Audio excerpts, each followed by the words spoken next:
So we're going to be doing completing the square. I'm going to be very verbose, like I'm going to write down everything. It is not as complicated as it's going to probably look in the notes.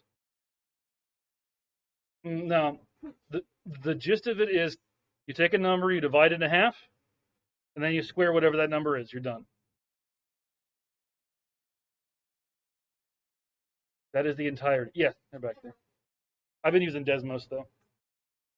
All right, so I'm going to write it out, and it's going to look fancy. And that is to find the constant for completing the square. To find the constant that completes the square. It would be really awesome if that would like show up on the board. My feelings are kind of hurt, computer. Hello, computer. Well, we might just have to old school this. I apologize, my handwriting is probably going to be garbage.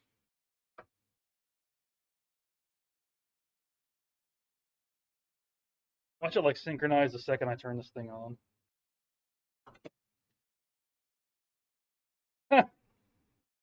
Naturally. To find the constant that completes the square,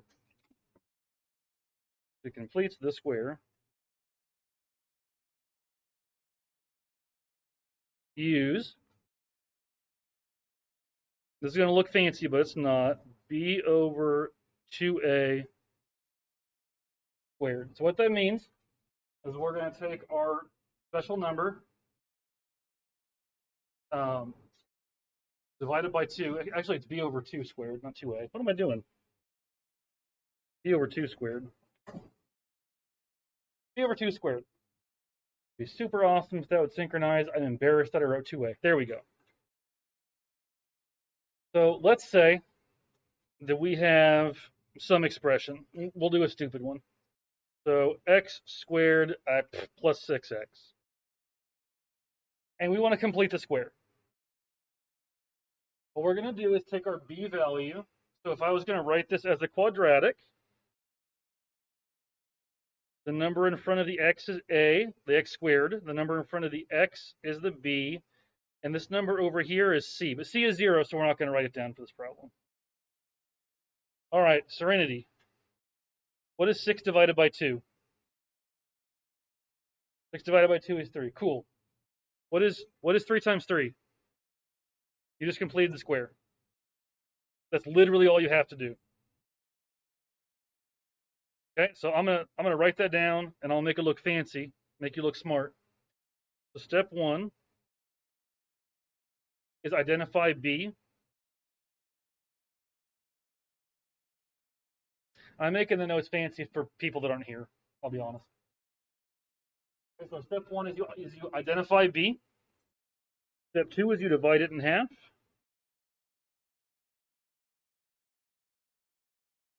Divide b by 2. So b was, we said 6. 6 divided by 2 is 3. And then we're going to square the result.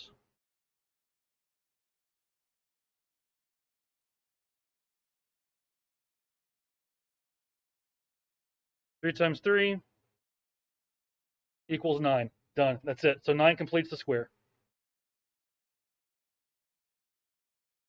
So usually the question is going to be, Mr. Clark, why do I care?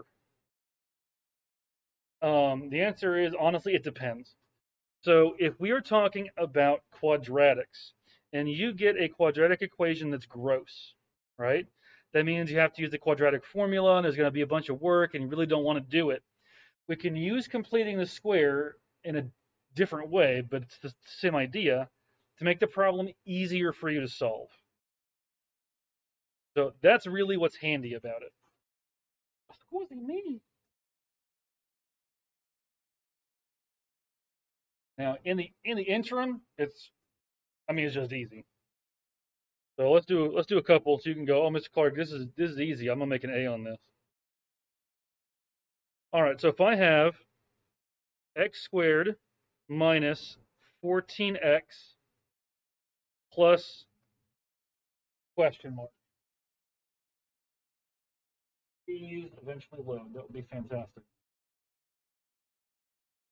Man, our internet is so bad today.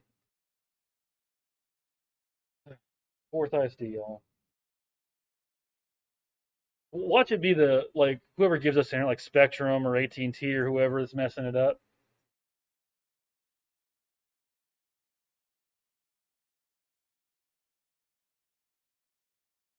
Man, I got so many points on Solitaire. It's not even funny. There's a cool deck you can unlock at like 700 stars. I'm waiting on that one. That's gonna be cool.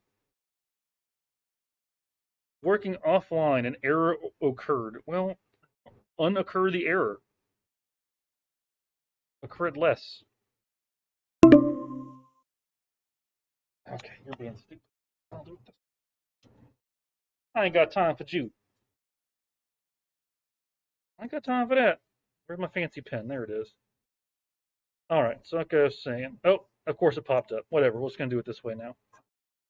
All right, so basically what I'm doing is I'm gonna look for what this is added on the end. So what I'm gonna do, I'm gonna identify B.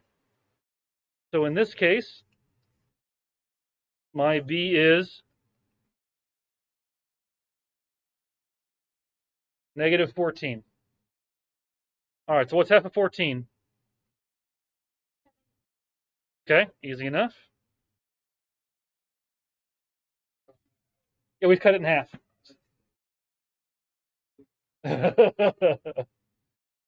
All right, so we take our negative 14, we divide it by 2, get negative 7. Then we're going to do our negative 7 squared. B over 2 squared. So negative 7 times negative 7. It's 49. We're done. That's it. Let's do one more. Painful. Oof. All right, let's say it's x squared. I'm going to do a mean one. Plus 9x plus question mark. Okay, so in this one's a little bit different. What's b?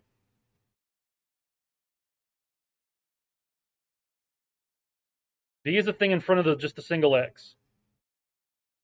So b is 9. I think you can see why I said this one's going to be mean, because 9 over 2 is a fraction. But that's okay. All right, so we got b over 2. Done. There's nothing else we can do. Now I'm going to square it. This is where people tend to freak out, but don't. I'm going to square the top. 9 times 9, 81. 2 times 2, done. There's my answer.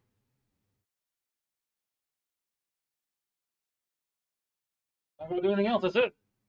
That's it. That's it. I promise. That's it.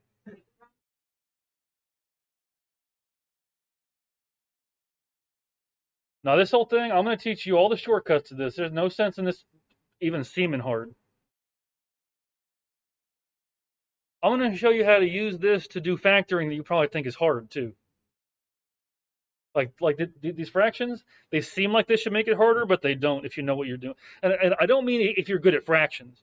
I mean, if you know the steps, like if you know where this came from, you're done. You know I don't make stuff hard unless, like, I have to. Okay.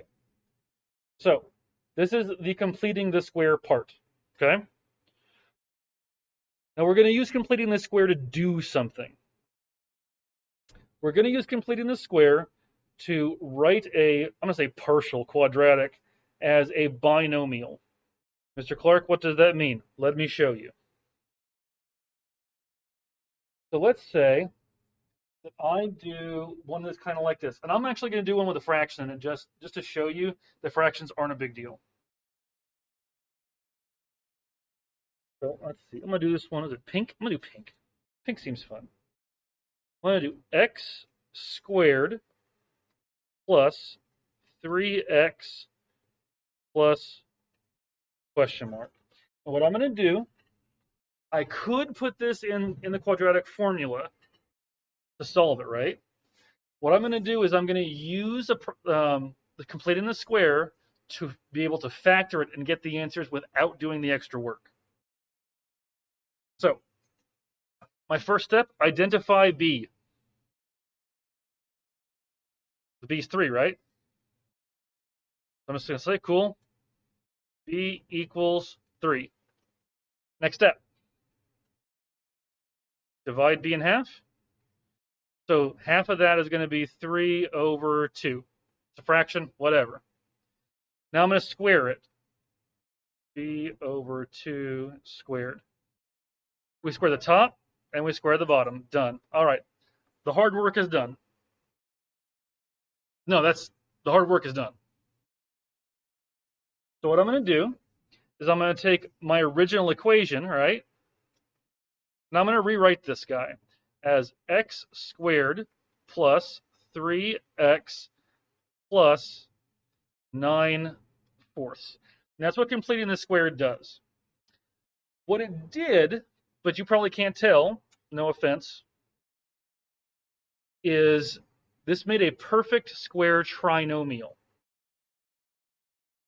So the perfect square trinomial, the first term is a perfect square, x times x, x squared, right? The last term is a perfect square, 9 over 4. And what this is going to let us do, actually, let me write it down so it can be fancy. Perfect square trinomial looks like, and it's going to look fancy, don't freak out. It looks like a squared, oh, that's cool. That wasn't the pen I expected to use. A squared plus 2ab plus b squared. And this, it's hard to say that those two things are the same thing because of the 3, right? But they're the same thing.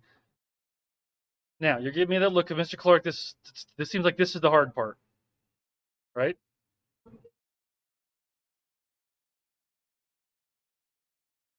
Now,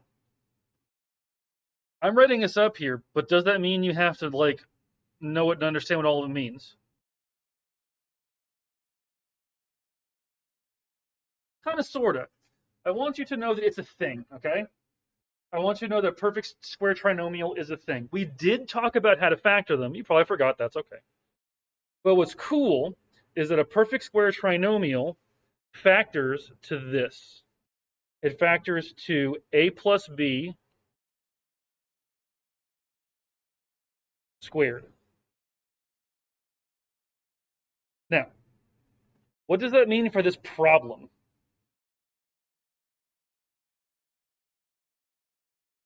Really close.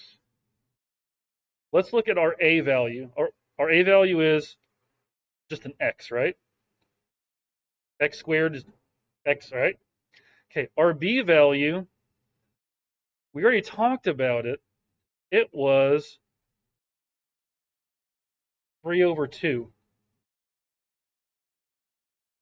So when you're factoring, what you're going to do is take this that you calculated, and all you do is plug it in there. So this part, in the grand scheme of things, like when you're doing a problem, this does not matter. What you do is you say, okay, I got my problem. My b is 3. 3 divided by 2 is 3 over 2. 3 over 2 squared is 9 over 4. My problem is really x squared plus 3x plus 9 over 4. Oh, Mr. Clark wants me to factor it. You put the x, this term plus this term, squared, done. There's not a whole bunch of fancy math. So that divided by 2 in the squared part, that's the only math you actually have to do. So I'm going to do another one without all the fancy stuff, okay? All right? It's one of those things where if I made you do all this stuff, it does get confusing, but there's no reason to, right? I'm not going to waste your time. You got better things to do. So let's try this problem. I'll see if I can make it. Hey, it works. I'm going to do z squared minus 16z, and I'm going to complete the square. All right, so step 1. What's my b? B is the negative 16. Perfect. Cool. What's negative 16 divided by 2? Perfect. Okay. What is negative 8 times negative 8? 64. Your math is done. You've done the calculating. So my equation will be z squared minus 16, nothing changed, right? I'm going to add on the last thing I wrote, so plus 64. There's my equation. So far, so good? Okay.